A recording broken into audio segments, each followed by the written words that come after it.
Legal rules as to acceptance और characteristics of acceptance. देखो acceptance के बारे में अब बात कर लेते हैं। प्रपोजल लास्ट लेक्चर में हम लोगों ने डिस्कशन कर लिया।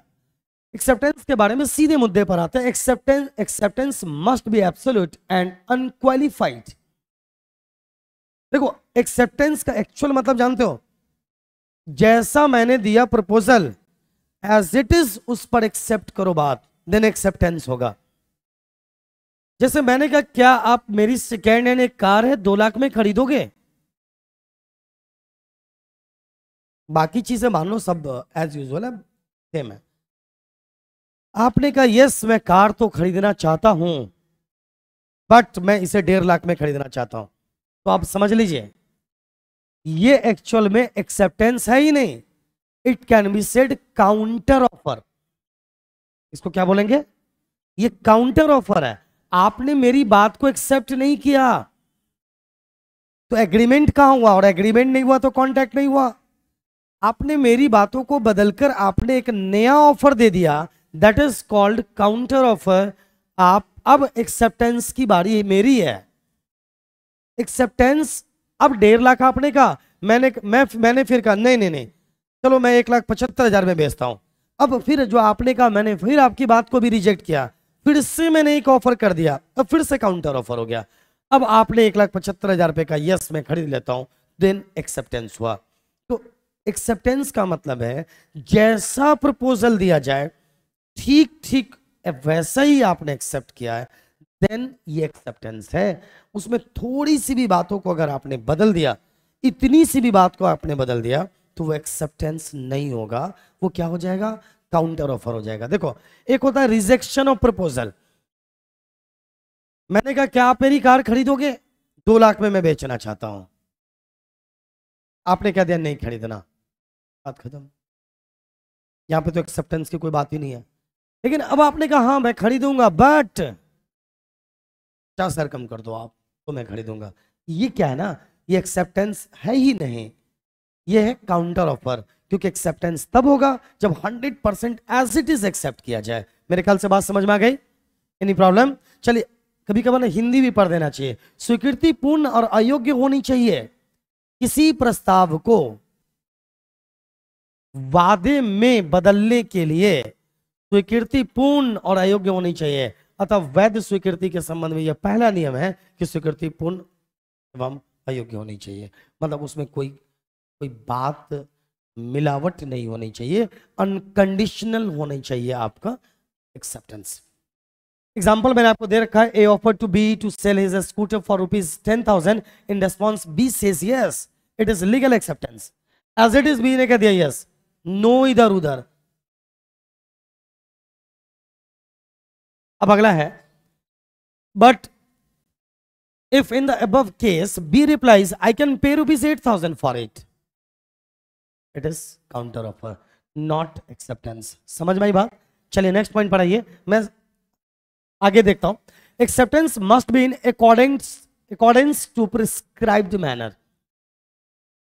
एक्सेप्टेंस वैसा ही होना चाहिए जिस मैनर में बातें की गई है। आपको कहा गया है एक्सेप्टेंस मुझे दीजिए, अगर कुछ प्रिस्क्राइब्ड मैनर नहीं है, ठीक है ना, मैंने आपको चिट्ठी भेजा है, मैंने आपको व्हाट्सएप पे मैसेज किया है या ईमेल किया है या फोन किया है, कुछ भी करके हम आपको ऑफर दे सकते हैं ना, यस या नो? ये सारी चीजें में से कोई भी तरीका अपनाकर मैं आपको ऑफर कर सकता हूं। मैंने आपसे ये कहा है कि अगर आप इस मेरे ऑफर को, मैंने आपको मेल किया है और मैंने आपसे कहा कि अगर आप मेरी कार 2 लाख में खरीदना चाहते हो तो आप प्लीज मुझे मेल पे रिप्लाई दो। तो मैंने एक्सेप्टेंस किस में मांगा है आपका? मैंने कहा कि मेल करो, और अब आप मुझे व्हाट्सएप पे मैसेज कर रहे हो, ये आपका एक्सेप्टेंस हुआ? नहीं। मैंने कहा मेल करो तो मेल कीजिए आप ना। अब ये कोई ऑर्डर तो नहीं है ना, ये रिक्वेस्ट है कि ठीक है आप प्लीज मेल कर देना मुझे, अगर आप मेरी बात को एक्सेप्ट करना चाहते हो तो। अब दूसरा ही तरीका अपनाए जा रहे हो, आप कुछ भी कर रहे हो बट मेल नहीं कर रहे हो। तो ये एक्सेप्टेंस नहीं हुआ। अब मुझे व्हाट्सएप पे मैसेज करो उस नंबर पे जो मैं पिछले 6 महीने से उसको देख ही नहीं रहा हूं, तो ये एक्सेप्टेंस नहीं होगा। तो जो प्रेस्क्राइब्ड मैनर है, तो जो तरीका प्रेस्क्राइब्ड किया गया है आप उस पे एक्सेप्ट करें, अदरवाइज आपकी एक्सेप्टेंस माना नहीं जाएगा। Acceptance must be made before the offer expires और इज रिवोक्ड। देखिए एक्सेप्टेंस आप कब करोगे, जैसे मैं एक एग्जांपल देता हूं। मैंने कहा कि भैया 20 तारीख तक अगर कोई व्यक्ति मेरी कार खरीदना चाहता है, या ऐसे कहा जा सकता है कि 20 या मैं अपनी कार बेचना चाहता हूं, आप हमें अपना रिप्लाई प्लीज 20 नवंबर तक दे दें, नवंबर तक दे दें। ये ऑर्डर तो नहीं है ना, या फिर ये मैं किसी को फोर्स तो नहीं कर रहा हूं ना। मैं ये कहूं कि नहीं अगर 20 तारीख तक आप एक्सेप्टेंस नहीं दोगे तो मैं मान लूंगा, या कुछ नहीं बोलोगे कि तो हमने एक्सेप्ट कर ही लिया है, ये ऐसा नहीं है यहां पर। तो मैंने टाइम कब तक का दिया है, 20 तारीख का, तो आप 20 तारीख तक एक्सेप्टेंस दे दीजिए, उसके बाद आपका एक्सेप्टेंस किसी मतलब का नहीं रहेगा। मैंने कहा proposal must be accepted to whom it is made. इसका मतलब है कि प्रपोजल वही एक्सेप्ट कर सकता है ना जिसको प्रपोजल दिया गया है। अब मैंने प्रपोजल आपको दिया और आपका दोस्त कह रहा है यस मैं ले लूंगा, वो एक्सेप्टेंस नहीं है। किसी को सुन लेने, प्रपोजल सुन लेने मात्र से वो एक्सेप्टेंस वो नहीं दे सकता है। प्रपोजल मैंने जब आपको दिया ही नहीं तो आप एक्सेप्टेंस क्यों कर रहे हो। हाँ, अगर जेनरल ऑफर है, टाइम बचा हुआ है, अब तक किसी ने एक्सेप्ट नहीं किया है, अगर आप चाहो तो आप एक्सेप्ट कर लो। बट स्पेसिफिक ऑफर के केस में क्या है, जिसे प्रपोजल दिया गया एक्सेप्ट वही करेगा। अब देखिए acceptor must be aware of the proposal. आप एक्सेप्टर तभी बनोगे जब आपको प्रपोजल की जानकारी हो। जैसे मैं एक एग्जांपल दूं कि एक आदमी का बच्चा खो गया, उस आदमी ने अपने बच्चे से के प्यार में कहा कि 10 लाख रुपए दूंगा जो मेरे बच्चे को ढूंढ कर ले आएगा। इसने घोषणा कर दी थी, चारों तरफ बातें फैला दी गई थी। एक इंसान को वो बच्चा मिलता है, एक इंसान को वो बच्चा मिलता है और उस बच्चे के हाव भाव से, बातचीत वगैरह करने से उसको अंदाजा लग जाता है, या कैसे भी वो पता कर पाता है ये बच्चा किसका है, और वो उस बच्चे को लेकर सीधे उसके पेरेंट्स के पास आ जाता है। अनफॉर्चुनेटली, फॉर्चुनेटली तो बच्चा मिल गया, बट उस आदमी के पॉइंट ऑफ व्यू से सोचो, उस इंसान को पता ही नहीं था इस बच्चे को ढूंढकर पहुंचाने वाले को 10 लाख का इनाम है। क्या लगता है कि ये एक्सेप्टेंस हुआ? नहीं, क्योंकि उसको प्रपोजल की जानकारी नहीं थी। क्या वो बच्चे के पिता से 10 लाख की डिमांड करेगा? नहीं कर सकता। अब तो देखो ये प्रैक्टिकली बात है, वो ये कहता ना मुझे पता था कि वो तो यही बोलने वाला है नॉर्मली, लेकिन अगर वो ईमानदार आदमी होगा तो एक्सेप्ट करेगा, नहीं मुझे ये बात पता नहीं थी। तो अब गौर कीजिए, यहां पर बच्चे के पिता के अगर वो चाहे तो उसको 10 लाख रुपए ना भी दे, क्योंकि वो इस ऑफर के बिना, यानी इस प्रपोजल को के जानकारी के बिना वो बच्चे को लेकर आया था, तो वो चाहे तो उसको ना भी दे, इसमें उसकी कोई गलती नहीं मानी जाएगी। लेकिन वो बच्चे का पिता इतना, मतलब ऐसा नहीं होगा कि वो किसी को भी ऑफर कर रहा है तो उसे ढूंढ कर लाया, तो वो ढूंढ कर लाया तो उसे क्यों नहीं देगा। वो उसकी आपसी समझ है, आपसी अंडरस्टैंडिंग की बात है। लेकिन जहां तक लीगल रूल की बात करें तो जब तक आपको प्रपोजल की जानकारी नहीं थी तो आप एक्सेप्ट नहीं कर सकते। डन। नेक्स्ट पॉइंट आइए, ये आए दिन ऐसी चीजों पे लोग झगड़ते रहते हैं, कम्युनिकेशन ऑफ एक्सेप्टेंस। एक्सेप्टेंस का कम्युनिकेशन होना जरूरी है। अब जैसे प्रेस्क्राइब्ड मैनर नहीं है, मैंने आपको प्रपोजल दिया और आपने मुझे एक्सेप्टेंस मनी मन सोच कर बैठे हो, तो क्या एक्सेप्टेंस मान लेंगे?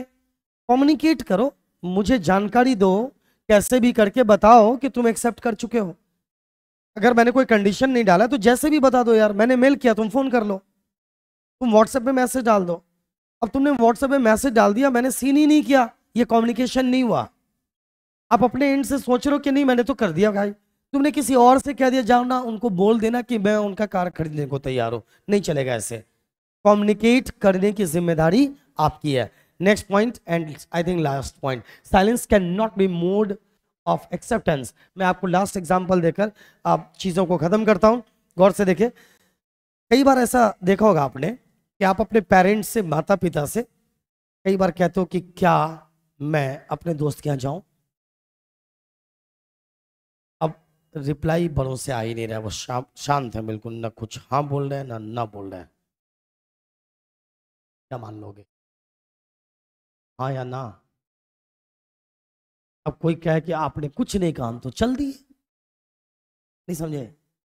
अगर कोई इंसान खामोश है, अगर कोई इंसान खामोश है, इसका मतलब कि वो एक्सेप्ट कर रहा है, ऐसी कोई बात नहीं है। भाई उसको तुम बात नहीं कर सकते, उसका मन है नहीं बोलना है तो नहीं बोलेगा। अब एक आदमी ने मौन व्रत रखा हुआ था, अब ठीक उसी टाइम पे जाके कह रहे सर आप ये कार बेचोगे, मैं खरीद लूंगा। वो आपकी तरफ देखता है, कुछ नहीं बोलता है, क्योंकि उसने सोचा हुआ है हमें बोलना नहीं है। फिर आपने कहा ये वाली कार आप बेचोगे, फिर कुछ नहीं बोलता। वो ना बोलता है ना हाँ बोलता है। आपने सोचा कि इसका मतलब ये बेचना चाहते हैं, तभी तो नहीं बोल रहे हैं। अब आपने इसको एक्सेप्टेंस मान लिया, ये एक्सेप्टेंस बिल्कुल भी नहीं है। इसके अंदर भले वो पॉइंट नहीं डला है, लेकिन एक और बात समझ लीजिए। एक इंसान को आप जाके सुबह सुबह कहते हो ये घर बेचोगे, मैं खरीद लूंगा, उसने कुछ नहीं कहा, या फिर कहा नहीं बेचना। फिर थोड़ी देर बाद 10 मिनट बाद फिर लट तो क्या हाल है, घर बेचेंगे, मैं खरीद लूंगा। उसने कहा नहीं मैं नहीं बेचूंगा। तीसरी बार फिर जाके पूछा, 4 बार पूछा, 5 बार, 6ठी बार जब गए ना तो उसने कहा हाँ भाई चल मैं बेच दूंगा। क्या ये एक्सेप्टेंस है? 100% एक्सेप्टेंस है। ये एक्सेप्टेंस हो गया। मतलब कि एक्ट कहता है सुनो, गुस्से में आकर एक्सेप्टेंस दे दोगे तो एक्सेप्टेंस मान लिया जाएगा। वो आपको परेशान कर रहा है, उसका दूसरा तरीका भी है, उसके और भी तरीके हैं जिसकी वजह, जो तरीका अपनाकर आप उसके इस दिक्कत से हट सकते हो, या आप वो आपको दोबारा परेशान ना करे इसकी व्यवस्था आप कीजिए, किसी और अंदाज से कीजिए। बट आप एक्सेप्टेंस गुस्से में आकर मत देना। गुस्से में आकर, खिन होकर, परेशान होकर एक्सेप्टेंस दे देना वास्तव में एक्सेप्टेंस मान लिया जाएगा। यहां पर एक्ट का मकसद क्या है? गुस्सा मत करो, शांत दिमाग से काम करो। तो गुस्से में आकर दिया गया एक्सेप्टेंस होगा। कुछ नहीं बोलना, कहते हैं ना कुछ गलत करने से बेहतर है कुछ ना किया जाए। समझ रहे हो? कुछ गलत करने से क्या बेहतर है कि आप कुछ करें ही ना। तो यह है एक्सेप्टेंस। मुझे लगता है अब आपको प्रपोजल लास्ट लेक्चर में और इस लेक्चर में एक्सेप्टेंस 100% समझ में आ गया होगा। आज के लिए इतना काफी है। Best of luck.